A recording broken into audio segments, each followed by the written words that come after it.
had troubles with every number 10 they've come across this season. Oh, you're being nice. Piatti, Higuain, you're being nice. Vela. You're right. You're 100% right. You're being nice. And, I've been waiting because last season when they won and there were significant issues that we saw, it was okay because they won. But Michael Bradley has never done a good job playing against natural number 10s. And this season, boy, have they really bombed him. He has died out there. What? I don't know. I don't know. I should be surprised, but I'm not. I wish we could say we were surprised. I'm only surprised because when I look at their team on paper and I compare them to two of the top 3 sides in that Eastern Conference, I think on paper they are better than New York City FC. For sure. I would like to think that TFC should beat them over 2 legs. I would like to think that TFC should beat the Red Bull over 2 legs. The only team that should give them a run for their money is Atlanta. And they don't even play that bad. Well, they got smoked this season, but still tied. You know what I'm saying? If that was a 2-legged affair, they would have got 2 away goals. Yeah. And you go out there, and this is where we got to get to Vanny, because I'm watching this with my father.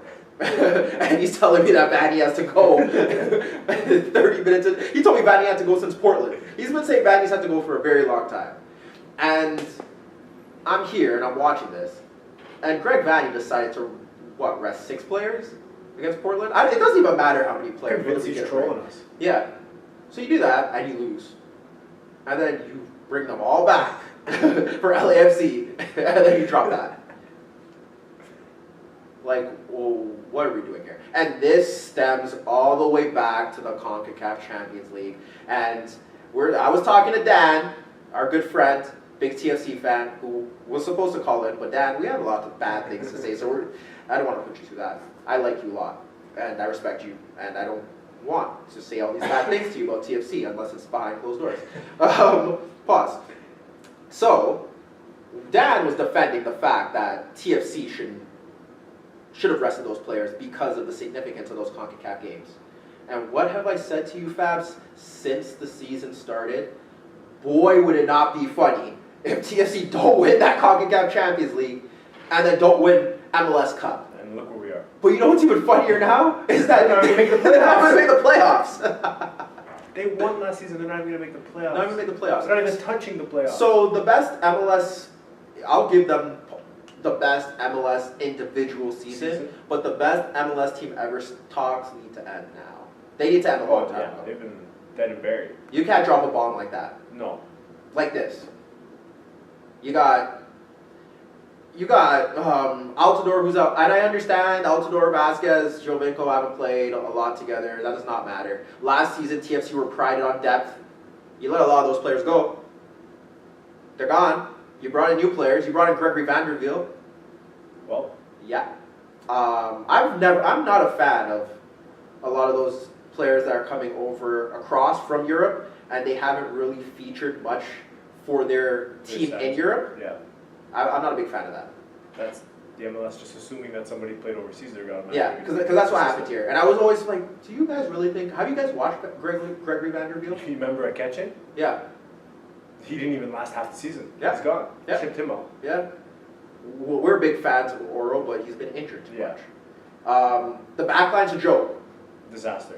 People were waiting till Moore got back. Yeah, and it was funny because we were waiting for Moore to get on the bench. No offense, he's a nice guy and all, but I was hoping he wasn't going to feature anymore. Nice guy, good leader. Hagelin, and I was one that's defended Hagelin previous years that I saw the potential. Nope, not cutting it. I don't know. Zavaleta, sorry. The other guys coming off the bench, nope. That's the problem. There's been, top sides go through dips in the season where they need somebody to step up, but there's been not one single player on the bench or in the starting 11 who stepped up. And there's no excuse because you have depth.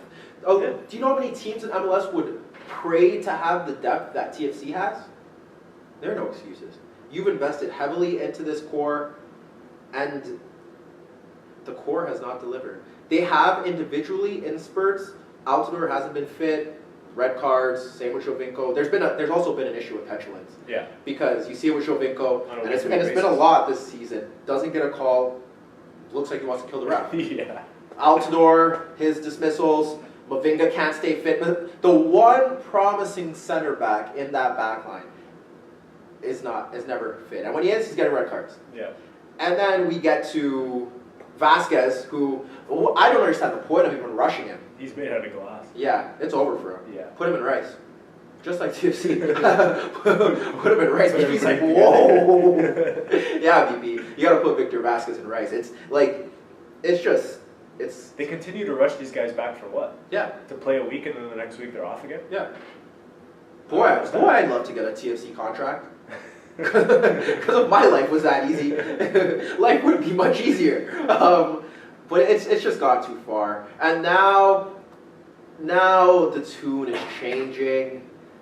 No one is sticking to what they've said from the start. Nope. And it is funny. There's no space on our boat for you guys. No, there's no space. I don't even want to see you talk about it. No. I wrote on June 24th that Kurt Larson, who was once a beat writer, said that have yet to see TFC Live raise its level back to what I saw at Tigres earlier this year. And I told him. And he's like, and then he wrote back, he's like, and I mean, if you're going to concede like that, the season's done. And I was like, Kurt, we warned you weeks ago. Yep. And that was June 24th. Now, what did Kurt say now? I got to check, because now he's one of them. He's one of the suits now. He changed his tune. Yeah, he's one of the suits. He is part of the CPL, which we're going to get to the CPL next week. I'm sorry, but we're going to get to them next week. It's only, we have to. It's local, so. Yeah, we have to. What did he say about TFC? What did Curtis say? I have it on my phone. You have it on your phone? Yeah. Pull it up. I'm going to grab it quick. I definitely screamed. Here we go. I got it. TFC rested players made a week to focus on this home game. One they had to win. Why can't guys play Wednesday, Saturday before an international break? Hey Kurt, we've been wondering that same question since March or April, and you were defending it then, and now. I don't even care that there's an international break. No. You need to play. Yeah. Those guys play on Wednesday, and then they play on Saturday. Because then you're going to get a break for the rest of the week. Yeah. And you're going to come back on Saturday. And you were paid lots of money to do that. Yeah. And you were fighting for a playoff spot. Yep. Am I right? Can you imagine Real Madrid, Barcelona, Liverpool? You know, somebody go look at Liverpool's schedule that they have for the next month. It is a disaster. Can you imagine them showing up on the weekend and being like, okay, Salah, Firmino, Mane, Keita, yeah, you guys are all sitting. And we got Jovinko here complaining about turf. Or did Jovinko watch that Barca game? Now that's something you're better off playing on. Now that's something you complain about, my friend. It's just not good enough, and it's just excuses at this point. And there are no excuses. There's absolutely no excuses. There's none. Yeah, I don't care about the amount of games you've played. This is the grind. They knew this was coming. Yeah. If you want to make deep runs in all the competitions, but never mind the deep runs, because in the Canadian Championship, they're putting out their B squad most of the time. Yeah. Jovinko and Altidore are making an appearance in the final. Yeah. Because I'm pretty sure they're throwing out Ricketts, Chapman, and Morgan because they need the Canadian contingent in there. They've had enough rest. So. They've had enough rest. And you're traveling to where? They traveled to Mexico? Yeah. So? That's a 3, 4, 5 hour flight? Yeah. Okay, maybe you're going 6, 7? Yeah. Whatever. I don't know. I don't get it. I don't understand. No. There's no excuses. You're playing in altitude? Okay, these are things you have to prepare for. Yeah. Prepare for as a team. There are no excuses. Like we're done. We're like, there's nothing really to say. There really isn't. They've been awful from the start. They're awful now. And they tinkered with the squad. They brought in some pieces. Yep. The pieces didn't work. And the players that were good last year aren't cutting it. Like I said, usually you can usually tell how his team's season's going based on their best player. Their best player this season, no knock on him. Like, congratulations to him. But he should not be the best player in your squad over a 30-plus game season. Because they played more than 30 games this season. The league and all the other competitions. He should not be your best player. Not with those pieces that are... No, he should not be. He should not be. The other thing that I found really interesting is when John Molinaro ran into a TFC fan on the streetcar after the game who told me he's okay with the team not making the playoffs because of the strong Champions League run. That surprised me. What do others think? Look, we gotta call out we gotta call out TFC Live too, because y'all are trash. I read those comments. A lot of people agreed. Yeah, you want to know why TFC Live is trash? Because they are fighting for a playoff spot in August, and I look at those seats, and don't give me the long weekend excuse. I look at those seats when fans should be in the seats. Yeah. Rooting them on and making that place a fortress, and there are a lot of empty seats. And that wasn't the first game this season where there have been a lot of empty seats. No, it's been like that for a while. But when they're winning, of course, like last season, they're packed. They're packed. That's Toronto sports for you. There's a problem. There's a huge problem. See, if I was still that guy that's still in those streets, I'd be like, they need to lay off King Street. But I can't justify those statements, so I'm going to leave that to the King Street users. VP, are you a King Street user? No? Good for you. Stays far away. I'm proud of you. Anything else you want to say about that? I didn't need to get into the game. No, there's no need to speak on the game. There's nothing to speak about on the game. My thing going forward is, it's not going to get any better. That's like the cherry on top of this whole thing, is that your core of your team, they're not getting any younger. No.